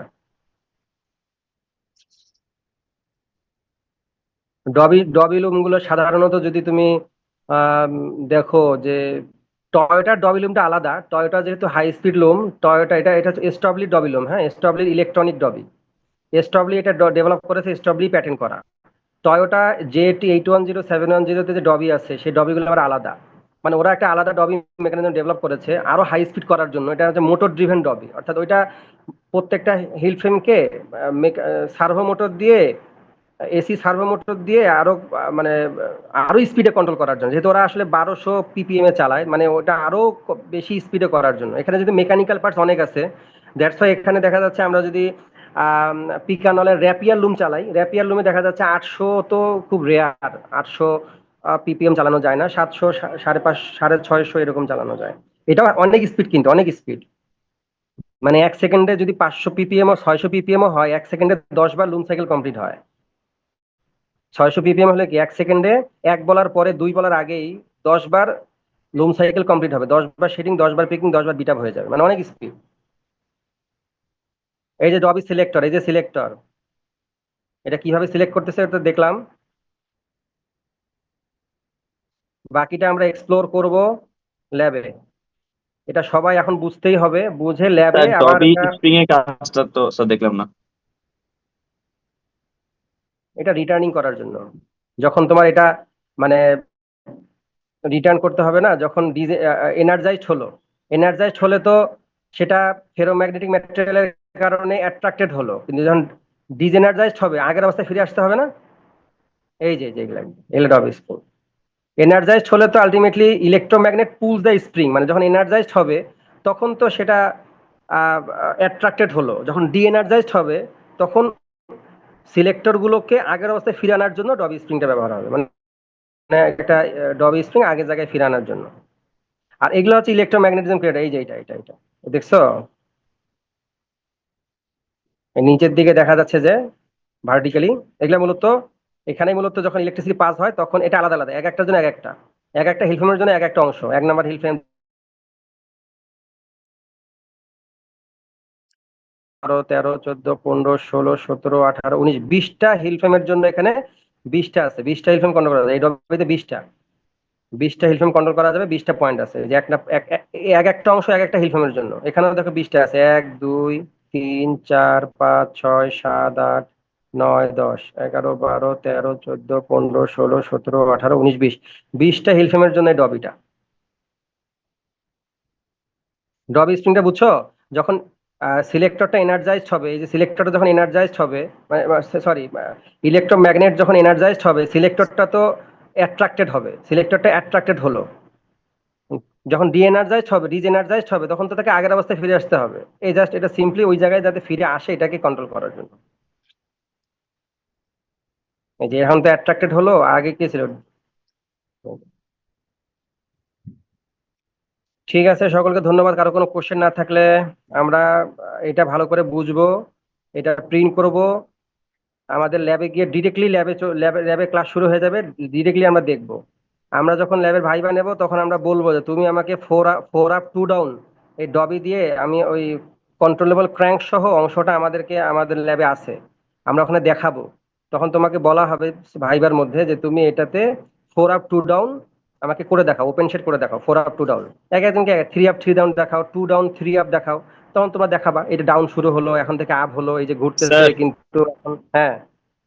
স্যার যে সিলেক্টরটা স্যার আগের অবস্থায় যে ফিরে গেছে স্যার, এটা কিভাবে হয়েছে আরেকবার যদি বলতেন। যখন এটা এনার্জাইজড অবস্থায় তো এই অবস্থায় আছে না, ওই যে অ্যাট্রাক্টেড হয়েছে, দেখছো, জি স্যার। যে অ্যাট্রাক্টেড হয়েছে, যখন ডিজেনার্জাইজড হচ্ছে, যেহেতু হাই স্পিড লুম, এটা তো গ্র্যাভিটেশনাল ফোর্সের কারণে নিচে নেমে আসার কথা ছিল, এটাকে আরো স্মুথলি যাতে ফিরে আসে এই জন্য স্প্রিংটা দেওয়া, যাতে ফিরে আসছে। এটা। জি স্যার, বুঝতে পারছি। হুম, এই যে এরকম ছিল, এখন তো ডিজেনারেট আসলে এরকম হবে, আর তখনই লিঙ্ক ছেড়ে দিবে। স্বাভাবিক অবস্থা হচ্ছে সবসময় ক্যাম ড্রাইভের সাথে এঙ্গেজ অবস্থায় থাকে। ক্যাম যে ড্রাইভের সাথে এঙ্গেজ অবস্থায় থাকবে সেটা পলের সাহায্যে থাকবে, স্বাভাবিক অবস্থা এটাই। তখন দেখা যাবে ড্রাইভ রোটেট করলে ক্যামও রোটেট করবে। তার মানে হচ্ছে স্বাভাবিক অবস্থায় one up one down plane design হয়, স্বাভাবিক অবস্থায় one up one down plane design হবে। এবং আমরা জানি ওয়ান আপ ওয়ান ডাউনের ক্ষেত্রে ম্যাক্সিমাম ডুয়েল অ্যাচিভ করা পসিবল যখনই এখানে, যেহেতু একটা পিকের জন্য 180 ডিগ্রি রেসপন্সিবল। তো দেখো ওয়ান আপ ওয়ান ডাউন এখানে ক্রিয়েট হবে। তুমি চিন্তা করো তো, তুমি তুমি এই লিঙ্কেও এঙ্গেজ করো নাই, লিঙ্ক এখানে কোনো ধর্তব্য না, এবং এখানে তোমার সিলেক্টরও কিছু নাই। স্বাভাবিক অবস্থা চিন্তা করো, যখন শুধু ড্রাইভ ঘুরতেছে তখন ক্যামও ঘুরতেছে, ড্রাইভের অর্ধেক রোটেশনে ওয়ান আপ, বাকি অর্ধেক রোটেশনে ওয়ান ডাউন, তাহলে স্বাভাবিক অবস্থায় ওয়ান আপ ওয়ান ডাউন। এখন আমি যখনই এখানে ভেরিয়েশন করতে চাবো তখনই কিন্তু এখানে লিঙ্ক লিঙ্ক এবং এই সিলেক্টর এনার্জাস্ট ডিজেনার্জাস্ট এগুলোর ব্যাপারটা থাকবে, বুঝছো? এটা যদি এক নাম্বার পিকের জন্য হয়, এটা যদি 1 নাম্বার হিল ফ্রেমের জন্য হয়, তাহলে এই ইলেকট্রোম্যাগনেটিজম যেটা, সেখানে আমরা যে লিফটিং প্ল্যানটা আমাদের ডবিতে কিন্তু আমরা লিফটিং প্ল্যান ইনপুট দেই, আমরা ডবিতে মনিটরে লিফটিং প্ল্যান ইনপুট দেই, মনিটরে লিফটিং প্ল্যান অনুযায়ী ওই লিফটিং প্ল্যানের যে ভ্যালুটা আমি ওকে ওয়ান মানে আপ দিলাম, ওই আপের ভ্যালুটা 1 নাম্বার হিল ফ্রেমের জন্য একটা ইয়া হয়ে যায়, মানে সিগনালে কনভার্ট হয়ে যায়। যেহেতু বাইনারি নাম্বার 1 0, 1 যদি হয় কমান্ড মানে তুমি এনার্জাইজড করো, তখন এনার্জাইজড হবে, আর যদি এরকম হয় ডিজেনার্জাইজড করো তো ডিএনার্জাইজড হবে। অর্থাৎ লিফটিং প্ল্যানের যে কমান্ডটা সেটা মূলত অ্যাকচুয়েটিং, ওটা তো লিফটিং প্ল্যান দিলাম, ওটা মূলত এখানে যেহেতু এখানে আহ, কি বলবো আর কি, মেশিন ল্যাঙ্গুয়েজে কনভার্ট হয়ে যায়। স্যার, ওয়ান আপ ওয়ান ডাউনে তো আমার পল কি ডিসএঙ্গেজ কোনো প্রয়োজন নাই স্যার, সেক্ষেত্রে পলটা পুরো এঙ্গেজ থাকবে স্যার, পুরো উইভিং ওইটাই এর তো সময়। বললাম, তখন তোমার তো এখানে লিঙ্কেরও দরকার নাই, এই সিলেক্টর দরকার সিলেক্টরেরও নেই দরকার স্যার। নাই, কোনো কিছু দরকার নাই। এটাই বললাম যে স্বাভাবিক অবস্থায় ওয়ান আপ ওয়ান ডাউন হয়, কোনো ধরনের লিঙ্ক না থাকলেও, সিলেক্টর না থাকলেও, ইলেকট্রোম্যাগনেটিজম না থাকলেও যত রোটেট করবে অর্ধেক রোটেশনে ওয়ান আপ, বাকি অর্ধেক রোটেশনে ওয়ান ডাউন, চলতে থাকবে ওয়ান আপ ওয়ান ডাউন। যখনই তুমি টু আপ ওয়ান ডাউন করতে যাবা তখনই তোমাকে ওই এনার্জাইজড ডিজেনার্জাইজড করে তোমাকে কখন এনার্জাইজড, কত পিক পর্যন্ত এনার্জাইজড থাকবে, কখন কি ডিজেনার্জাইজড হবে, ওটা ওইভাবে করতে হবে। তাহলে এখানে স্বাভাবিক অবস্থা ওয়ান আপ ওয়ান ডাউন। বুঝতে পেরেছি? কারো কোনো কোয়েশ্চেন থাকলে বলো, কালকে ল্যাবে আরো ক্লিয়ার হয়ে যাবে আশা করি। শুরুতেই ল্যাব সবাই রাইট টাইমে যাবে ল্যাবে। স্যার, এই যে আপনি যে আমাদেরকে ইলেকট্রোম্যাগনেটের ছবিটা দেখালেন, ওখানে ইলেকট্রোম্যাগনেট দুইটা রোতে ছিল, তো দুইটা রোতে কেন ছিল স্যার এখানে? দুইটা রোতে না, দুইটা মিলে একটা রো দিয়েছে, ওটা ম্যাগনেটিজম ক্রিয়েট করার জন্য, যাতে এটা ইয়া হয়। দুইটা রো না, একটা ওই ভার্টিক্যালি দুইটা রো করেছে, তার এটা টেকনোলজি আর কি, ওটা ওভাবে ওটা স্যার, ডিজাইন করা। যখন হচ্ছে গিয়ে আমার টু আপ টু ডাউনের ডিজাইন, তখন তো এই যে আপনি যে টু লিখেছেন এই ইয়া দিয়ে, পেন দিয়ে স্যার, টু পর্যন্ত আমার ডিসএঙ্গেজ রাখতে হবে, এরপর আবার ইংগেজ করে দিব, তাহলে টু দুই আপ যদি পিক হয়, পর্যন্ত আমার। যখন এটাতে এক নাম্বার পিক আপ আছেই, যেহেতু এখানে আছে না, হুম। যেহেতু এখানে এই অবস্থাটা এখানে আছে, 1 নাম্বার পিক আপ, একটা পিক আপ আছে, পরের পিকে যদি আপ করবো তাহলে এই অংশটা ঘুরে এখানে আসতে হবে, ততক্ষণ পর্যন্ত ডিসএঙ্গেজ অবস্থায় থাকতে হবে, ঠিক না? জি স্যার। আশাবাদ দুই এরপর আপ আবার হয়ে গেল। ইংগেজ করে দিব। হ্যাঁ, তখন তো এই 2 নম্বর পজিশনটা এখানে চলে গেছে না, এই জি এই স্যার। নচটা তো এখানে আসছে, কিন্তু এই দ্বিতীয় নচটা তো আবার 1 নম্বর নচের জায়গায় চলে গেছে, পজিশনে চলে গেছে। তখন জি আবার স্যার। এঙ্গেজ করে দেবো, এঙ্গেজ করে দিলে কি হবে, এই এই এই যে অংশটা ক্যামের, এটা এখানে চলে আসবে। টু আপের পর ওয়ান ডাউন হলো, আরো এক ডাউন করতে হবে, আরো এক কি করতে হবে, ডাউন, তখন এক আবার ডাউন স্যার হচ্ছে করতে হবে না, ডিসএঙ্গেজ করে দিব। আবার। Yes sir. ঠিক আছে। আসসালামু আলাইকুম স্যার। ওয়ালাইকুম আসসালাম। স্যার, ক্লাসে মোটামুটি আজকে সবাই উপস্থিত ছিল, অনেকে হচ্ছে গিয়ে মানে একটা ডিভাইস দুজন করেছে, আমাকে মেসেজ দিয়েছে স্যার, মানে ফুল অ্যাটেন্ড আছে উপস্থিত স্যার। হ্যাঁ, আমার ক্লাসগুলোতে উপস্থিত না থাকলে তো ল্যাব করা যাবে না। ঠিক স্যার, আছে, থ্যাংক ইউ। ওকে স্যার, আসসালামু আলাইকুম। ওকে।